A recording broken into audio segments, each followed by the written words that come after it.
So welcome to the 7th edition of the T2X commentary. This is Down Among the Dead Men, Mission 7. This is our first undead map, and we thought this would be a good opportunity to take a little time out and talk a little bit about our briefing art, because we've been watching these briefings in front of all the missions, and we really haven't had a proper chance to talk about them and to talk about the people responsible for bringing them to life. Right. So in the very beginning, we knew that we wanted to tell the story partially through briefings the way that the original Thief games did. We thought they served a number of important functions. They would give the player information about the mission that they were about to play, tell them about their objectives, and just kind of atmospherically set the mood. And it would also develop the character a little bit more. It would give us a chance to develop Zaya. So we needed to have a separate team of not just artists, but specialized sketch artists and briefing artists who would be able to bring these little movies to life.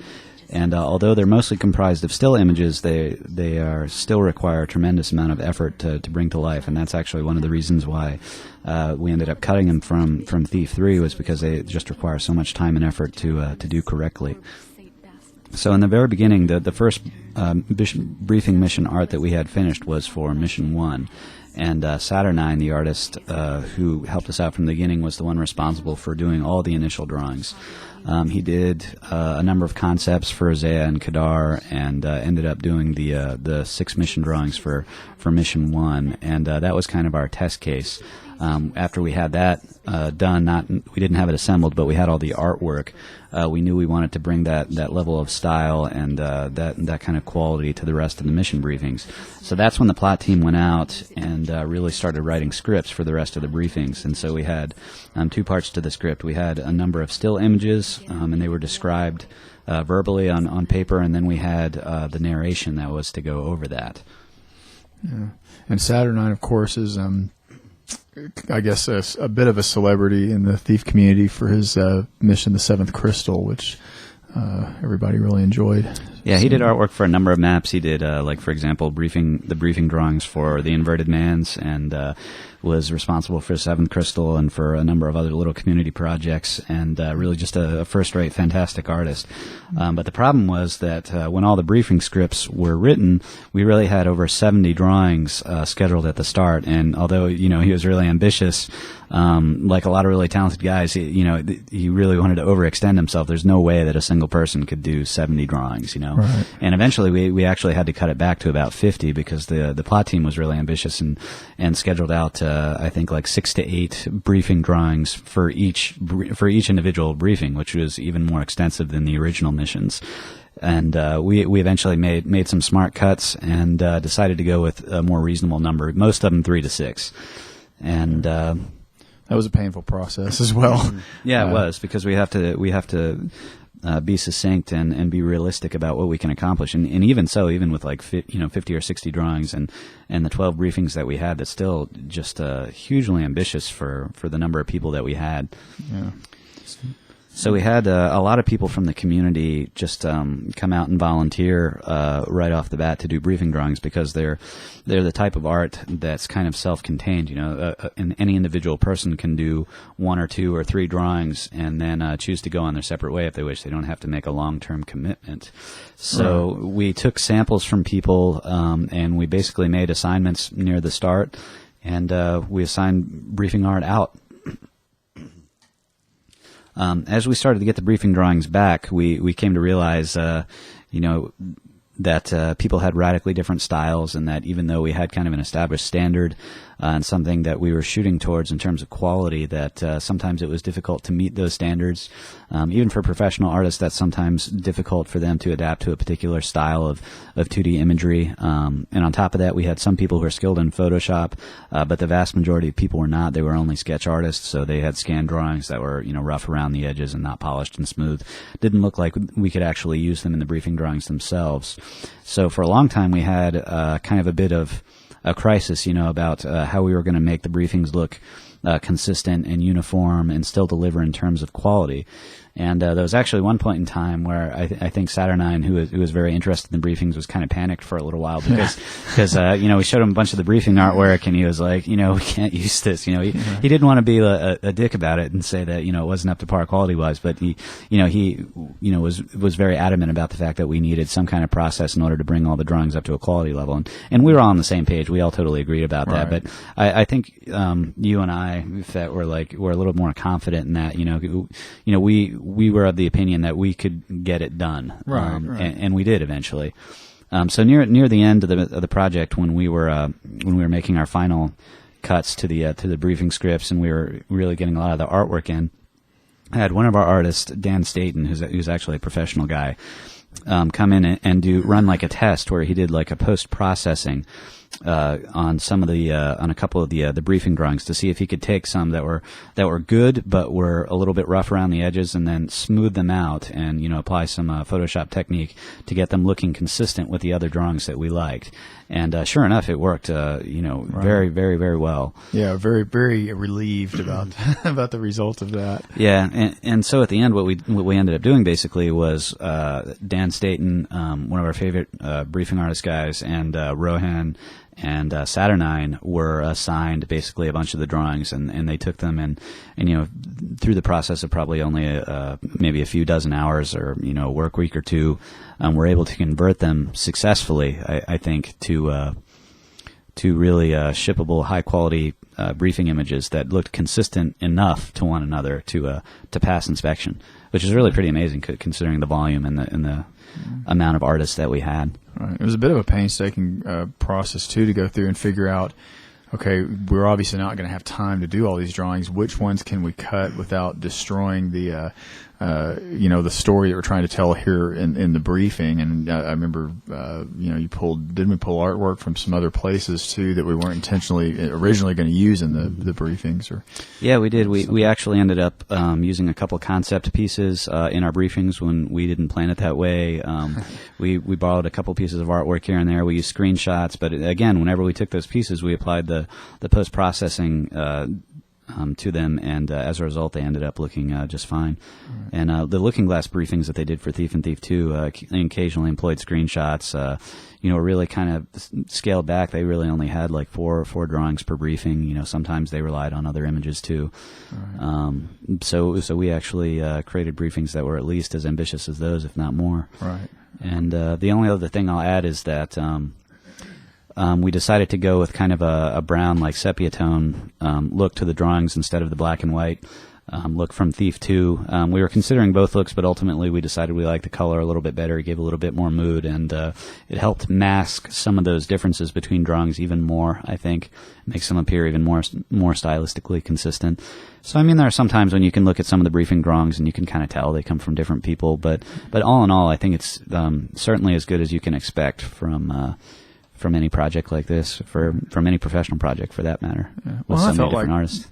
Using different artists. That's what I was going to say. I felt like, part of whatever discrepancies there were, again, just reminded us as we played it that this isn't something that one or two people masterminded and put together, that it was a collaboration, again, from a community that was just trying to pay tribute to, the original briefings that we enjoyed so much from Looking Glass. And so, to do that, you want to employ the artists that are there within the community, and they're all going to have a different style. But the challenge was getting them all to a point where they look like they could be put together back to back and then reassembled into movies. Right. And I think most of the time you struck that balance pretty good in the editing that you guys did with them, and that Saturnine did that. It wasn't such a drastic style change between some of the pictures that it was jarring or anything like that. It was and again, familiar again. It was just a process that we needed to develop. We couldn't, by blunt force, just assign all those drawings to one or two people. We needed a process where we could draw on the talents of many different people and still get them to a shippable state. So that was a real challenge. But as it turned out, we were right to be confident in this one particular case, and it was just a matter of finding the right people and the right technique. Right. So we were really grateful those Photoshop guys at the end, those talented artists could bring everything together. Yeah, and I still just a lot of times even playing the original games, I'll just escape out of the the briefings and stuff, but I always like watching our briefings, particularly because of the artwork that's underneath the quotes at the beginning, and we use some of that. We double them, have used the same background in 2 or 3 missions, but it's just gorgeous to me. Some of the artwork and the camera work, if you want to call it that, that's underneath the quotes, to me is even better than some of what we saw in the original games. Yeah, it was very ambitious, and that was all pretty much driven by the cutscene guys. That was Saturnine and Caffeinated Zombie and Joss. Yeah. We told them that we wanted thematic backgrounds for each faction, and they pretty much ran with it and designed what they wanted. Yeah. And again, it's just for us, when we saw those, when you get that kind of, as a writer, when you get that stuff back and you're watching it, all it does is it really makes you excited to go back and write even better stuff and try to, a lot of times even, with the quotes, we would see kind of where the briefing was going as far as the editing, or, we'd get some of this artwork, and you're looking at your quote over the top of it going, we might need, but once it was there, you couldn't change it. That was the thing. Once you gave them the quote and they put it in the video, we're not changing that because it takes too long. I think we only did in like 1 or 2 cases. We made small revisions. Yeah, but you really wanted to be sure that, what you gave them was the final thing. But it was just nice to see something, for me to see something that I had worked on as far as the writing over that beautiful artwork. It just, there's a great sense of accomplishment to that, and also you're looking at it and just thinking, wow, this looks professional. This is going to be something that we just knew a lot of people were going to enjoy, and it was going to be very reminiscent of Looking Glass and the stuff that Rust Monkey had done. Yeah, we had no excuse. I mean, after spending so long in development, so we really needed the highest quality possible, pretty much by the time we released. Yeah. But fortunately, I think the briefing assembly process went by really pretty fast.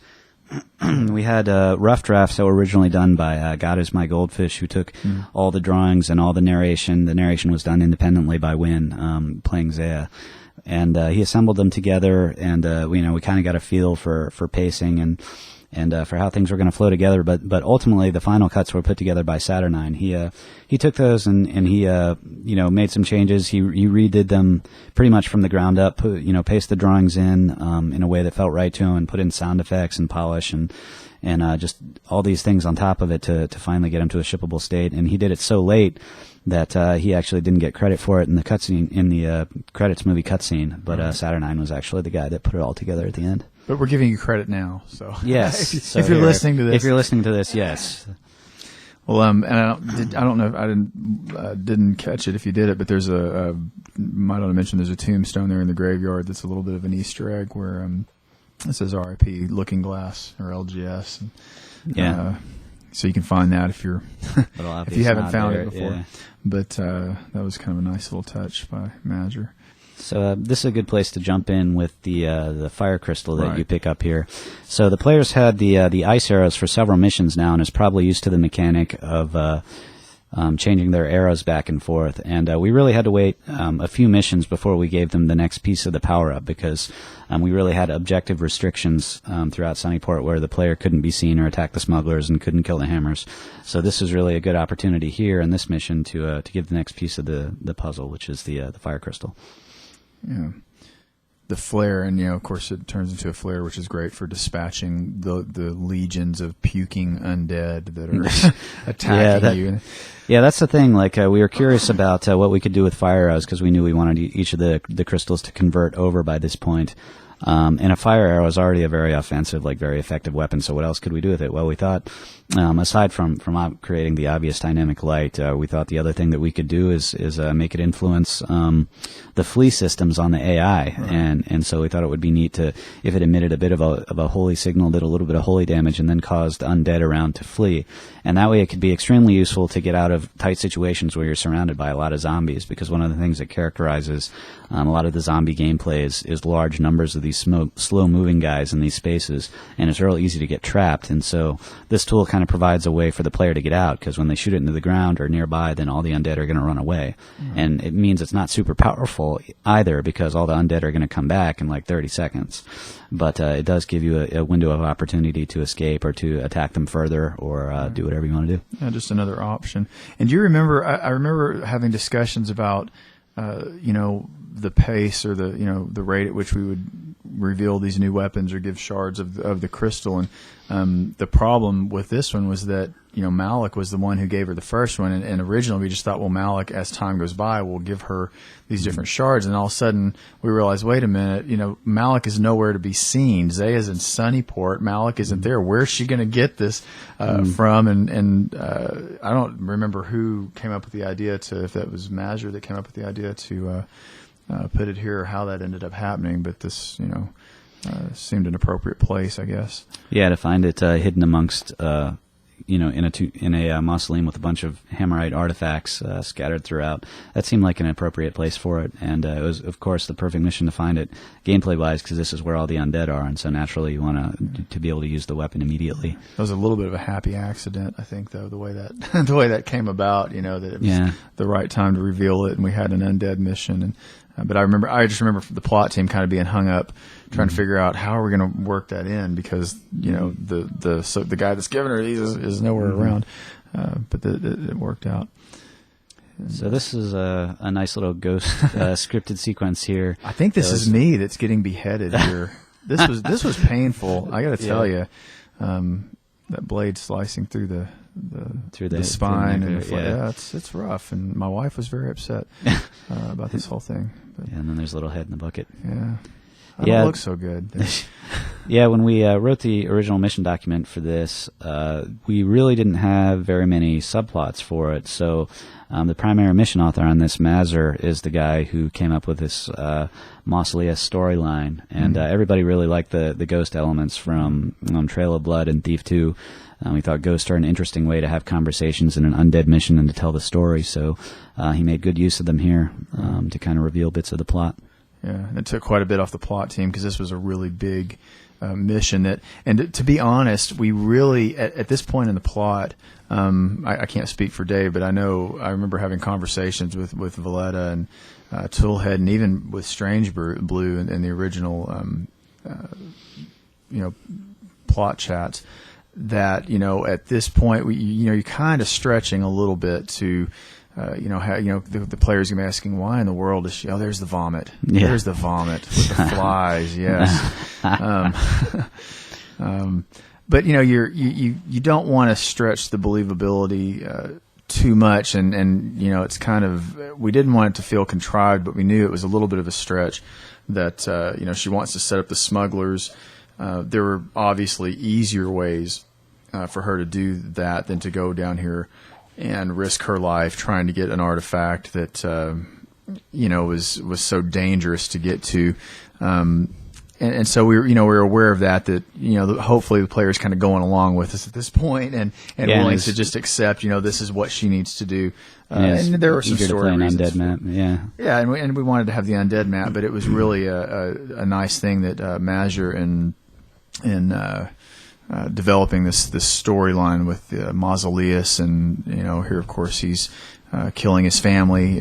He says, if I can't have you, then no one can. And so right at the beginning, wow, there's more going on here than just the Hammerites looking for the ore. But what it did was it allowed us to really focus on the main story, which was Onum going in here, feeling betrayed by Cavador, getting slaughtered by the undead, and then of course leaving the orb for Zaya to get and plant with the smugglers. And it was there's just a lot going on plot wise that we had to establish, and the relationship between Cavador and Onum was a little bit.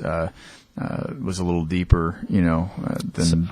So yeah, allowing the subplot to be carried over and allowing Mazur to develop that.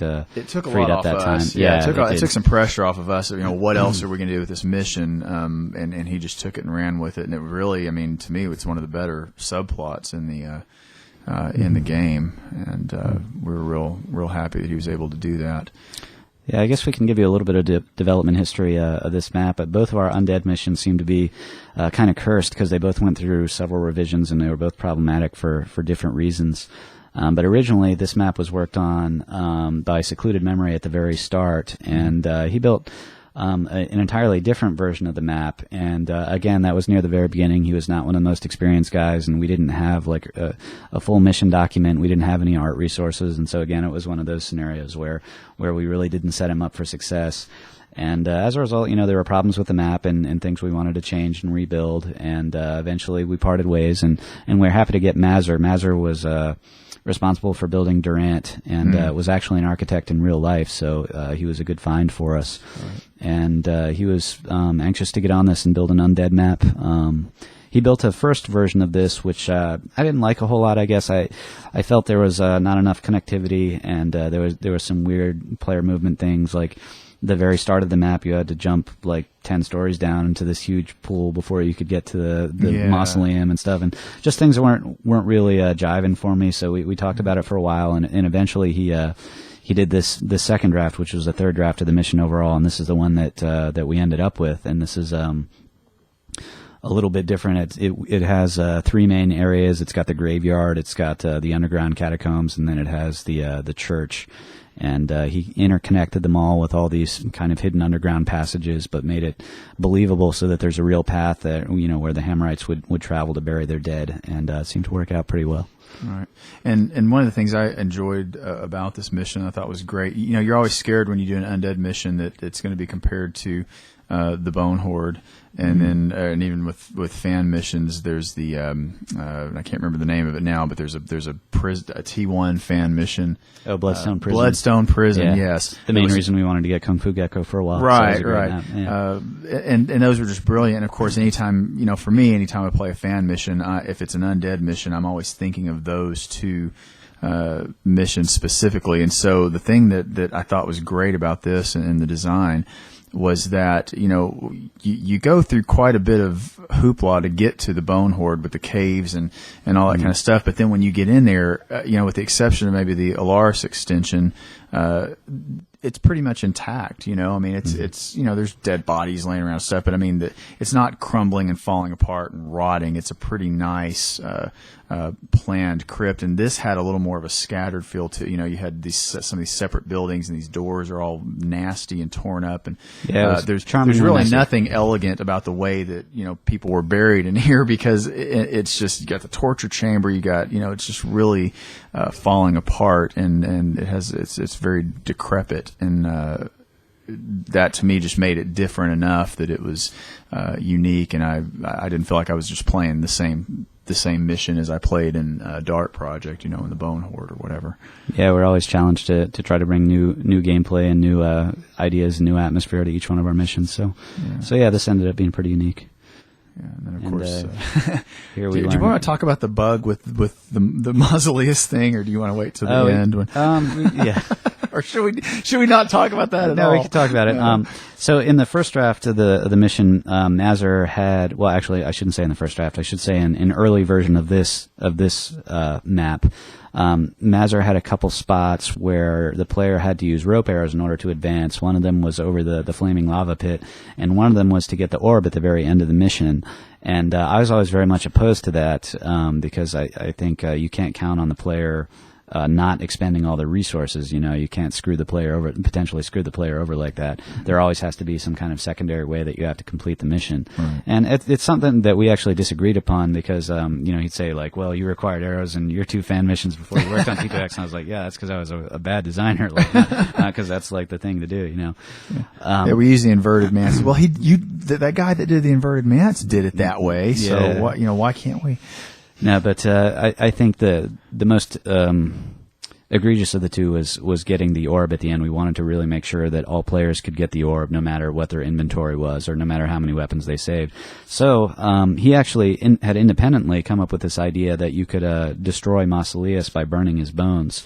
And so we said, okay, well, great idea. That's a great idea. I mean, why not link the two? Why not make the orb like really inaccessible, as if like his spirit is guarding it, and then like if you destroy him, then suddenly his magic and his charms fail, and now the orb is in a much friendlier place to grab.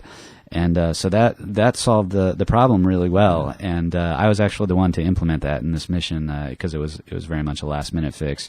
And sure enough, it introduced a bug where if you had already The bug. It is Yeah, the bug. T2X bug. Yeah, if you'd already stolen the orb and it was in your inventory, and then you burned his bones after the fact, then the orb would disappear from your inventory and go back to the place where you're supposed to steal it from. So it didn't make them. It didn't break the mission. It didn't make it unwinnable. It just meant you had to go all the way back and steal it again, which was a colossal pain and totally my fault.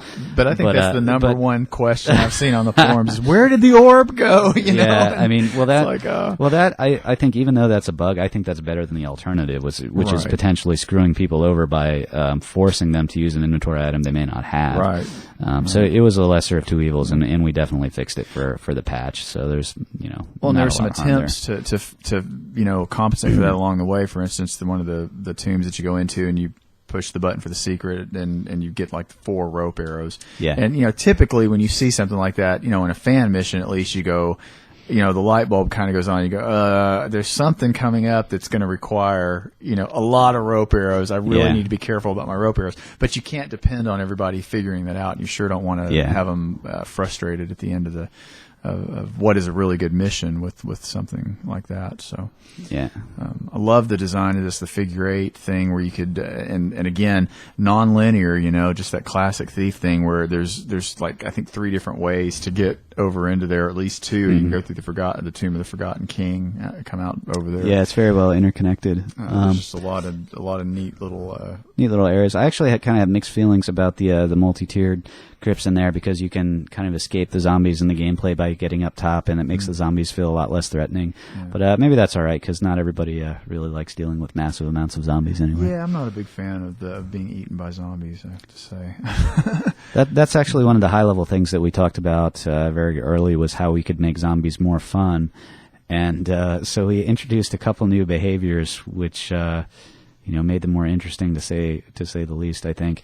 The first thing we did was we gave them a ranged attack, which was the vomit attack that they spew on you. That was kind of inspired by Resident Evil and other zombie games.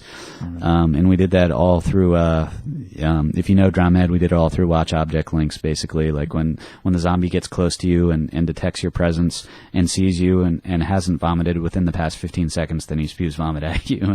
And you have Kind of like in avoid real it. life, the way that zombies do, Yeah, but anyway, that took a couple days to hook up, and we want to make sure to get the flies in there and make it really nasty. Well, I think, if I remember correctly, it was Alex, Gingerbread Man, that didn't come up with those ideas, but when we were talking about Undead Mission, he said, the problem with zombies, and one of the reasons they probably didn't include them a lot in T2 is because really once you've realized how slow and stupid they are, they're not really that scary anymore. We need to make some scary ass zombies, and so speeding up their walking speed, where they were a little faster, and of course the ranged attack. I mean, that to me at least made them a threat again, and they really weren't. By the end of the Dark Project, you pretty much figured out you could outrun them. But these guys, there's so many of them, and the ranged attack really sucks if you get caught in it, and they were scary again, and I thought it was a nice improvement. Yeah, and we had some nice new zombie models, new zombie textures, so they're totally different. And of course, the other thing that we did was we made them dismemberable. Right. And we thought one of the reasons why people were frustrated with the zombies in the original Thief games is because you couldn't knock them out and you couldn't really kill them with your sword. The only way you could kill them was with explosives or holy water. Which was scarce. Yeah, and we had no mechanism for holy water in T2X because that would have it would have interfered with the way that we did ice arrows, basically. Well, it also would make sense for Malik, who is a pagan, to be against holy water. Supplying her with holy water. I mean, it just didn't really work with the fiction either. Yeah, exactly. And so what we thought was we could find a way to make them a little bit more vulnerable to your base weapons. And just studying how Looking Glass set up the weak points on the Mechanist robots in Thief 2, we figured, hey, well, we can take it a step further. And we can do some really radical kind of dismemberment effects here. And this was basically just brute force scripting. There's all different zombie models for every different type of dismemberment. Right arm, left arm, both arms, one head, right arm, etc. And we just set up signal scripting on them, sources and receptrons to detect when you hit them in a very particular location on their collision cylinder. And if you nail it, then it'll cut off one of their limbs or their head. And behaviorally, they actually respond. If you cut off both their limbs, then they don't attack you anymore. And if you cut off their head, they don't vomit on you anymore. So it all worked. Yeah, it's always good when things don't vomit on you. The plot team was in favor of actually being able to disassemble each individual organ, but the design guys kind of came back and said, "Nah, I don't think that's going to. I don't think that's going to happen." Yeah, for a very brief time, we actually flirted with the idea of having regular humans dismemberable. Just they die like when you cut it off, but we thought that was too goofy, too over the top. We wanted to keep it exclusively as a gameplay device for the zombies. Yeah. We had a lot of organ-based plot elements actually in the beginning that we had to ditch because we couldn't you couldn't take like the liver of Saint Basmus across the bridge and because they couldn't do a liver model and didn't want to go to all that trouble, so we scrapped that. And here you go. Here's a nice little scripted moment. This reminded me of some of Gonchang stuff like Shunned. Yeah, just a little surprise moment where you're teleported out and you got to face all these zombies. Just I a little forgot scary about moment. That's a nice little homage there. It's just if you pick the wrong element in the puzzle, then now here you go. You're screwed. Yep. Yeah. So most of these little puzzles I think that are in here were developed by Mazur when he was making the map. They were just kind of isolated little sections where he wanted to give the player a little brain puzzle, and most of them aren't necessary. They just give you some extra rope arrows or loot or what have you. Yeah, and plot, like I say, plot team was just not. This was probably the most sparse mission design. Yeah, as far as the documentation of what we wanted, it was just like scary undead, lots of ways to die. It'd be nice to see some fire elementals because this was like really the only opportunity to use them because you're down underground. There's going to be some lava. We had hoped another enemy that you never see in Thief 2 that we brought back right. for T2X. Yeah, even it was just a cameo, but still. But it was really left wide open. And like you say, that's one of the reasons I think Secluded Memory at the beginning was just he was kind of adrift in a way because we really didn't give him a lot to go on. And, again, luckily Mazur had this idea for Mausoleus, and that really lended, he had a lot of other gameplay things that could happen because of that.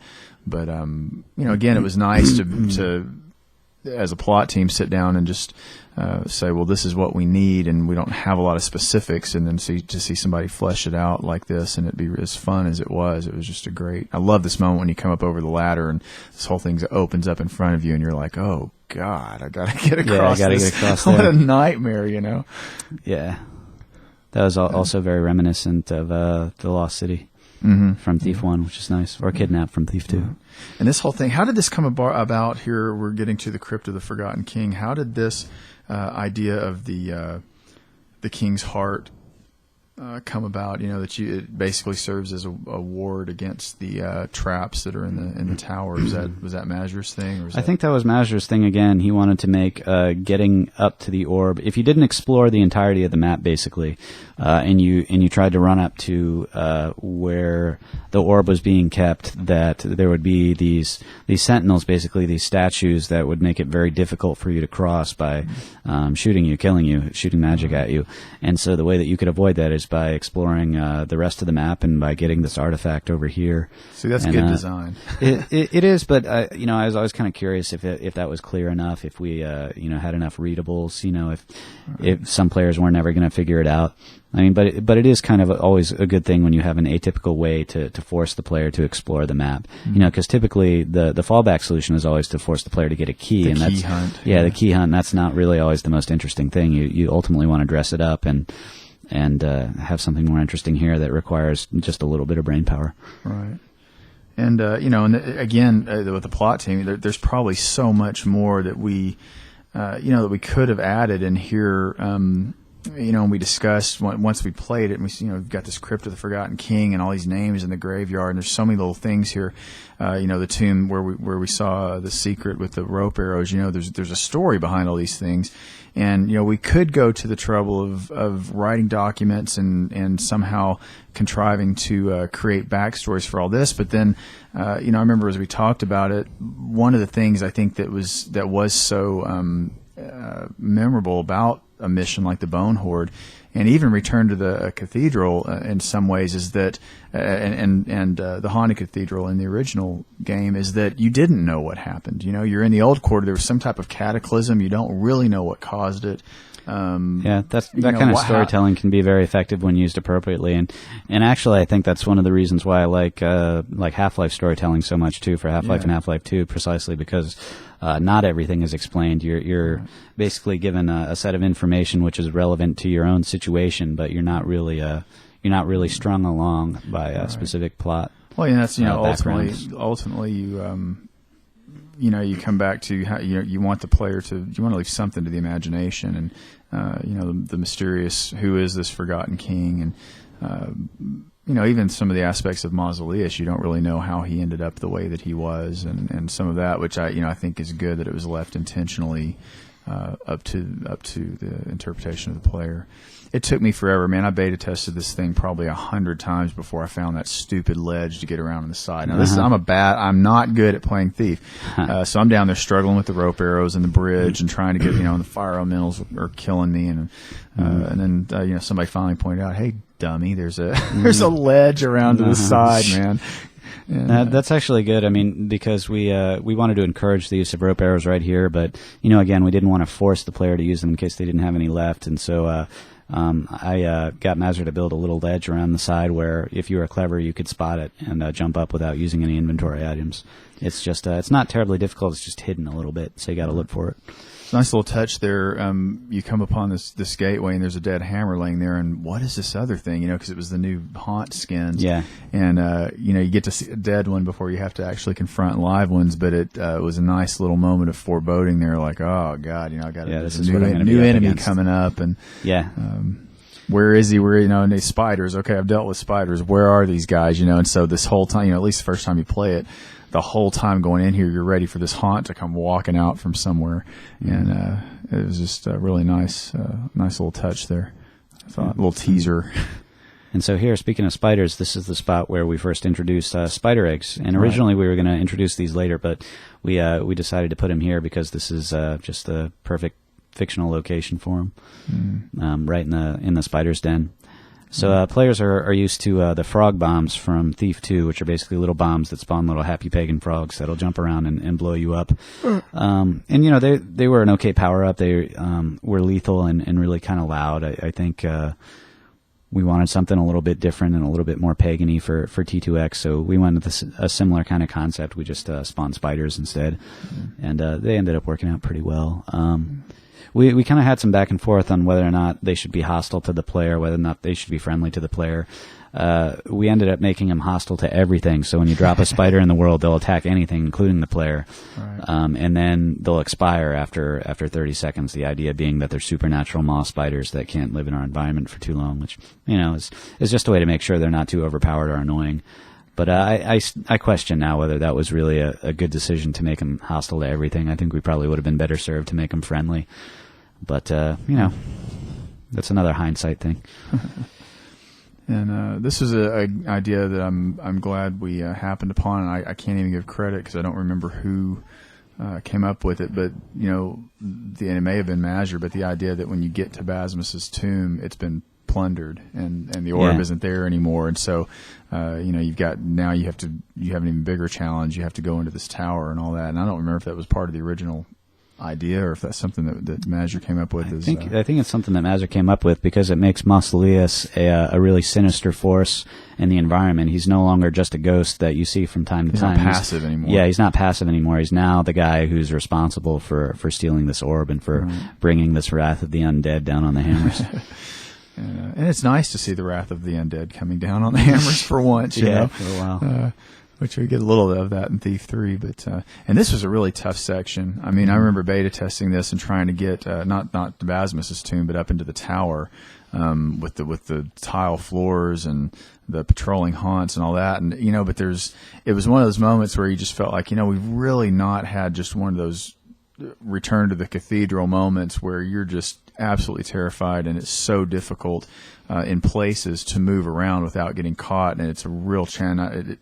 And we ended up leaving it, and I remember several of the beta testers talking about that. It was a really tough section to get through, especially if you're trying to ghost through it, which was a concern. But you can do it. It's just it takes some time to do. But ultimately, I'm glad we left it because it needed to be really hard for her to get this. And again, it goes back to the character motivation. How badly does she want to bring these guys down? She'll risk going up here and going after this thing, to make this happen.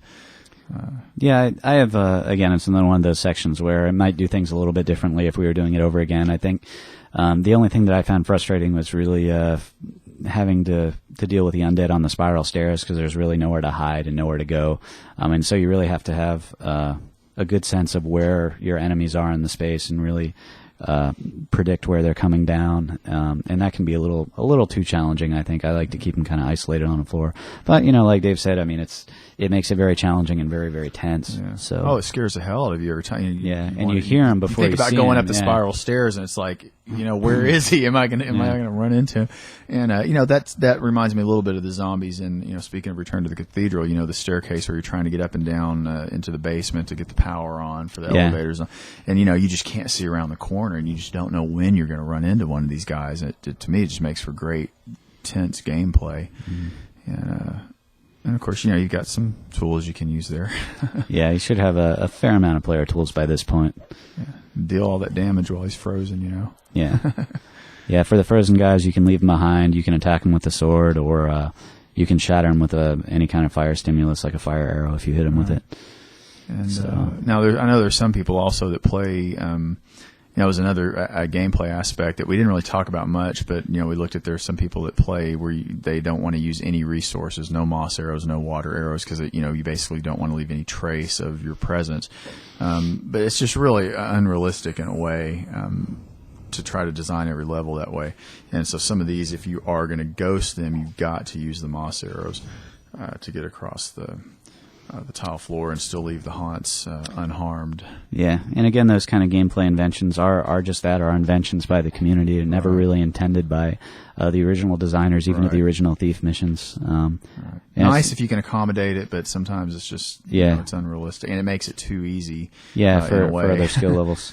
But I mean, that's something that I talked about and confirmed with some of the original Thief developers, and they are all still very much of the opinion that gameplay is something that is and not something that you imagine it to be. So we want to support as many different styles as possible, but within reason. Right. Yeah, because you can really screw it up. Yeah. But this was a scary sequence all the way through here, and the thing with the orb, we're trying to figure out what kind of artifact, what is it that she can steal, and ultimately it didn't really matter, what it was. It was just it needed to be something that the Hammers wanted, that they thought the smugglers had somehow gotten illegitimately, and just to use to frame them. So this whole fiction with Saint Basmus and all that stuff, I mean, it originated with the plot team, but then Mazur just took it and really beefed it up and ran with it, Yeah, so here's the spot where the orb is, and it's up on the ceiling. And the particles kind of call your attention up top. So you got players to look up. There's a big bright light up there, and the quick way is to use the rope arrow like I'm doing right here.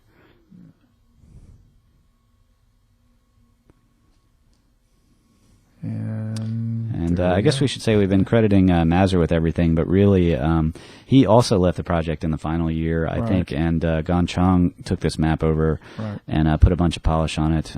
Duncan and I think, did a few miscellaneous fixes here and there. We passed the map back and forth a little bit, but I think Gon Chong was the one who basically took it from an alpha state, I think, to a shippable state, to the final state. So he fixed some bugs, did some polish here and there. And again, it was nice how that kind of happened naturally. That by the end, some pretty much the same guys were having a hand in finishing off all the missions, and it really, I think, especially with the textures, Yeah. You really started to see it come together as a campaign rather than individual missions. Textures, to me, make a huge difference in that. Yeah, I think there's a lot of things that we could have done differently art-wise here, because I think there's not quite enough new art resources. There are still a few textures that I think Mazzer imported from Thief 1 that are really pretty low res. And we could have beefed it up a little bit, but the problem was we had a finite amount of time and resources, and we put so much effort into getting our second Undead mission up to par that this one suffered a little bit from those aesthetics. We probably could have done a few more custom textures and objects for this. Probably could have undid some of the optimizations that we made early on, because this was really built pretty early. And so you have, some cases where textures on the outside are like scaled up and, it looks kind of bad from a distance, but we did that originally for optimization and just never undid it once our system specs were upgraded over time. So this is the final optional objective, where you destroy Mausoleus by burning his bones in the incinerator. Which, of course, destroys all the other undead, which is kind of nice. If you were running through the mission scared to death and afraid to explore too much, now you can go back and look at all these places. This is probably one of my favorite missions. Just as far as just fun, it was just really fun to play. It seemed just like the right amount of challenge and enough different places to explore that I really enjoyed beta testing this, and just real pleased with how it came out. Mm-hmm. I have to say, I was pretty hard on Mazzer too, like all the time. Like I really wanted to make the Undead mission good, so right. I gave him a lot of honest feedback, and and he was a trooper. He stuck through and made a really good Undead map here. Yeah. Well, the last Undead map that anybody was playing was Return to the Cathedral, really. So yeah, really, nobody had played any since Thief 1, except for fan missions, of course. Right. Yeah. So yeah. And some of those were pretty good. The Inverted Manse was all right, I guess. That was okay. That one was okay, yeah. Some of those were good. But anyway, so there's the Undead mission.